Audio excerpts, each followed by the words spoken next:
င်္ဂလာပါသင်္ဘောမှာအသုံးပြုတဲ့ AIS ကတော့ JRC ကထုတ်လုပ်ထားတဲ့ JZ183 AIS ဖြစ်ပါတယ်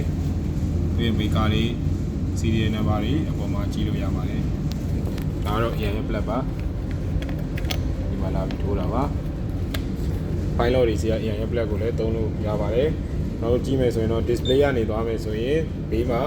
bearing rate နဲ့သင်္ဘောနာမည်တွေရှိတယ်နောက်တစ်ခုကသင်္ဘောရဲ့ heading course နဲ့ speed ကိုပြတာရှိတယ်နောက်ပြီးရင်ကိုသင်္ဘောရဲ့ ocean detail မှာရှိပါတယ် bounce tank clearance launch speed GPS navigational status ETA destination ETA လည်းရှိရ man date hour minute ပုံစံနဲ့ပြနေပါတယ် drag passing on board type of ship navigational status တွေ point data လေးတွေပါအဲ့တော့ပြီးနောက်ထပ်နှိမ့်မယ်ဆိုရင်တော့ ocean transmit receipt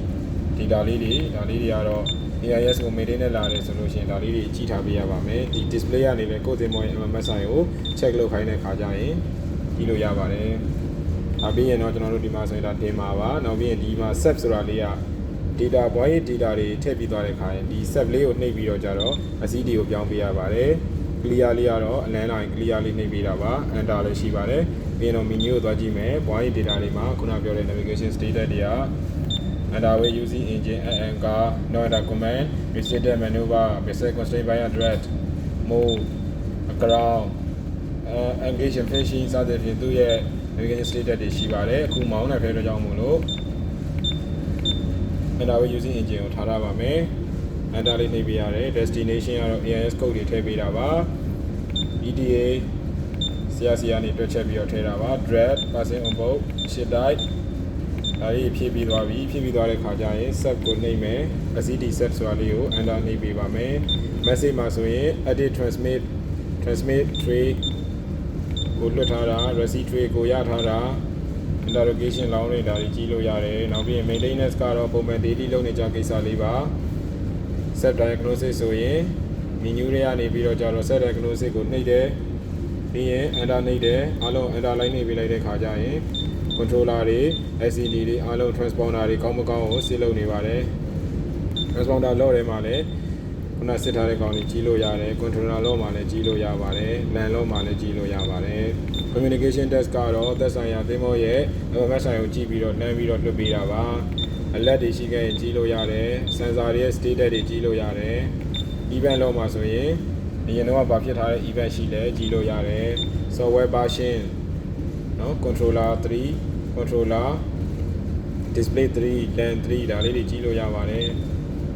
setup မှာဆိုရင်ဘာတွေရှိမလဲဆိုရင် day and time နိုင်ရွှေ့ပြီးတဲ့အခါမှာ menu ရဲ့ထဲကနေ setup ထဲကိုဝင်ပြီးတော့ကြတော့ဒီမှာ UTC +6 လား +7 လားလာပြောင်းပေးရပါတယ် my controller မှာဆိုရင်ကိုယ့်ရဲ့ LCD တွေ sound တွေနော် LCD adjustment လေးတွေ sound adjustment လေးတွေ message on မှာလား get စုံဖွင့်ရင် setup ထဲက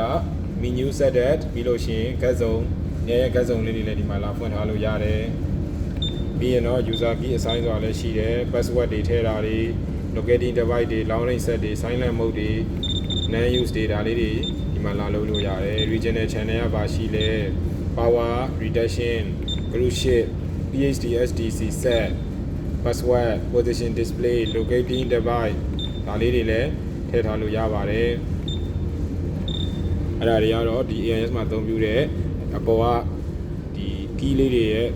သဘောတရားလေးတွေကိုရှင်းပြတာဖြစ်ပါတယ် mostly ကတော့ PSC လာရင်ကိုယ်တင်မောရဲ့ဒီ MMS ဆိုင်လေးကြည့်ခိုင်းတတ်တယ်ဒီ display ကနေပြီးတော့သွားကြည့်တာပါဒီမှာဆိုတွေ့ရပါပြီနောက်ပြီးရင်ပုံမှန် daily နဲ့ weekly တွေမှာဆိုရင် menu တွေကနေ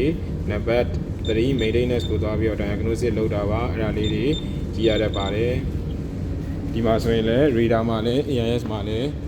edit မှာလည်းကျွန်တော်တို့ရဲ့ AIS indicator လေးတွေနဲ့လှမ်းပြီးတော့လည်းကြည့်လို့ရပါတယ်ကျေးဇူးတင်ပါတယ်